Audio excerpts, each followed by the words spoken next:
Professor, o senhor falou muito sobre a questão do telespectador ativo e do passivo. O senhor acha que é importante hoje haver uma interatividade, um espaço de interatividade para o telespectador?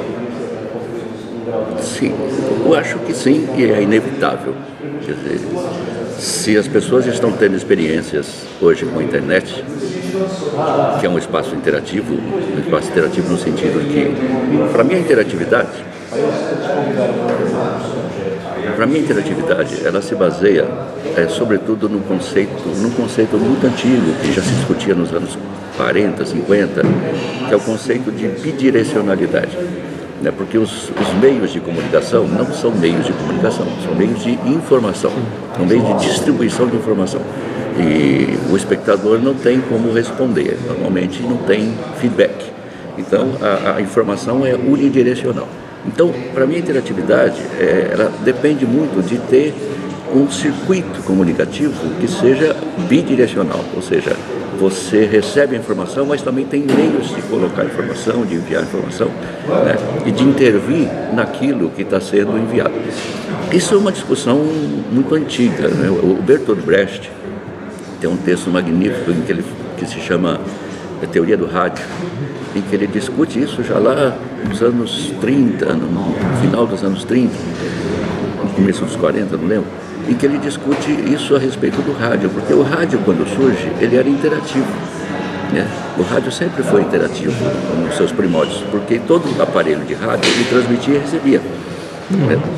Depois, a partir de um certo ponto, houve uma decisão dos governos de declarar as ondas propriedade governamental, não pública, governamental. Então, todos eram livres para receber, mas não para transmitir. A transmissão era uma concessão governamental, né? O governo é que decidia para quem conceder o direito, ou ele próprio usava, na época do monopólio estatal, né, aqui na Europa principalmente, ou então ele decidia para que grupos ele vai conceder o direito de transmitir, né? Isso só acho que se aplica hoje à questão da televisão. Eu li um texto naquela revista Wired, de um tipo que diz assim, ele conta essa história. Inclusive havia um sistema de redes entre os rádios todos, né, para poder fazer com que uma informação fosse mais longe do que o alcance, e que se chamava World Wide Wireless, WWW, já lá nos anos 20 e 30, né? Quer dizer, agora nós temos a internet. A internet repete o que aconteceu com o rádio. E esse artigo da Wired disse assim, será que não vai acontecer com a internet? A mesma coisa. Em algum momento não poderão separar o polo emissor do polo receptor, tal como aconteceu na história do rádio, né? E o Brecht, ele dizia, ele criou uma utopia, que era a utopia de uma democracia direta através do rádio, né? Que poderia ser hoje transportada para a internet. Que se todo mundo tem rádio, né? E se todo mundo se comunica pelo rádio, você não precisa de representantes políticos. Nós podemos criar uma democracia direta. Discutimos todos, o país inteiro discute uma questão e o país vota. Mas, por exemplo, você acha que, nesse sentido, no telejornalismo especificamente, há condições para que os emissores reservem esse espaço de poder, né, para o telespectador? O senhor acredita em interatividade no telejornalismo? Bom, eu acredito, do ponto de vista tecnológico, essa possibilidade existe, e acredito também do ponto de vista estético, seja lá o que for. Não sei se os produtores têm interesse nessa interatividade, né? Não sei se quem faz jornalismo tem esse tipo de interesse. Valoriza a comunicação, na opinião do senhor? Valoriza a qualidade da informação? A participação do telespectador, vamos dizer, na produção desse conteúdo? Poderia valorizar. Mas depende muito de como isso é feito. Eu acho que o jornalismo também, o telejornalismo tem que ser reinventado em função da interatividade. Porque, por exemplo, eu vejo muito telejornal em que o jornalista chega para as pessoas e fazem perguntas, mas as perguntas são tão óbvias, né? São coisas assim que não a impressão é que as pessoas não têm nada a dizer. Ou então só tem a dizer aquilo que o jornalista já estava esperando que ele dissesse, né? Então, dentro dessa mentalidade jornalística, talvez a interatividade não adiante nada, né, ela seja vazia. Mas eu acredito que seja possível reinventar o telejornalismo de uma maneira diferente, como já se faz, por exemplo, hoje no web jornalismo.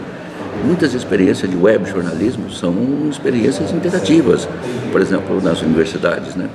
Nas universidades, as universidades hoje têm sistemas de jornalismo interno, onde, enfim, os pesquisadores têm a oportunidade de ir lá e colocar o que estão pesquisando, onde, por exemplo, se tem uma conferência como essa, isso é colocado. Quer dizer, essa reinvenção do telejornalismo seria a partir de uma valorização do telespectador? Sim, sim. Então, por exemplo, nesse web jornalismo, então sempre que tem um congresso, alguma coisa assim, nas listas de discussões, as pessoas que não estão naquela cidade, as pessoas de outras cidades falam, vai ser televisionado?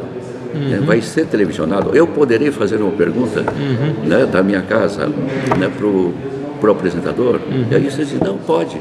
A gente, através de um sistema de videoconferência, se você tiver então a pessoa que está em casa assistindo a uma conferência lá do Rio de Janeiro, mas eu estou lá em São Paulo, eu posso fazer uma pergunta para o sujeito. O senhor teve como tema da sua palestra aqui hoje uma pergunta muito instigante: o fim da televisão. O senhor acredita que a televisão, de fato, ela pode acabar nesse formato que ela tem hoje? Bom, essa pergunta sempre fazem, eu respondo em dois tempos. Primeiro, tem coisa que não acaba. A pintura não vai acabar nunca, enquanto existir uma parede branca e um carvão.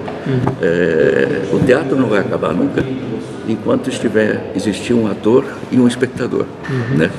Então não importa a evolução tecnológica, o teatro sempre vai existir.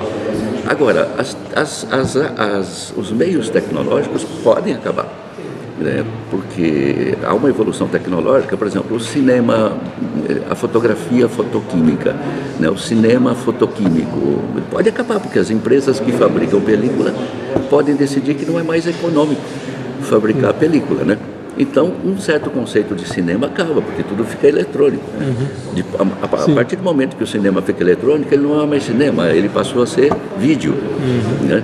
Então, televisão, ela existe enquanto existir suporte tecnológico e um contexto econômico que permita, né, que ela possa sobreviver. À medida que todo mundo vai migrando para outros meios, né, a tendência natural é que a televisão vai mirrando, ou ela mirra ou ela vai se transformar em uma outra coisa diferente. Certo. E como há muito interesse investido em televisão, eles vão mudar. A televisão vai mudar. Pois é. Com certeza. E para a gente concluir aqui, pegando uma outra questão que o senhor falou, disse que ainda há espaço e ainda há desejo de parte da audiência em se manter passiva diante da televisão. O senhor poderia explicar um pouco melhor isso? O que eu disse é que existem dois tipos de audiência. Uma audiência que a gente chama de passiva, que é aquela que não chega em casa, depois de um dia duro de trabalho, tira o sapato, liga a televisão e não quer saber de muita participação, pensamento, investimento mental, né? Mas o que acontece é que a convivência com esses novos meios está criando um outro tipo de espectador que eu chamo de interator. Esse sujeito, ele é inquieto, ele não pode ficar parado, ele tem uma mão que precisa apertar botões, ele precisa, né? Ele é inquieto. Isso já começa com o zapping. Sim. Já quando surge o controle remoto, né? O espectador é inquieto, aquele que não, a menor queda de qualidade, eu vou para outro lugar, né? Quer dizer, é uma decisão, assim. E agora, então, o jogador de videogame, ou aquele que navega na internet, né? Ele tem uma impaciência com aquilo que é parado, ele precisa de alguma maneira intervir, né? Esse público vai predominar, então, na opinião do senhor? Está crescendo? Eu acho que sim, à medida que as velhas gerações, para mim as gerações mais velhas são as mais passivas, à medida que elas forem passando e as novas gerações forem surgindo e tomando conta de todos os meios, eu acho que vai haver uma mudança muito grande na expectativa com relação ao que se espera da televisão.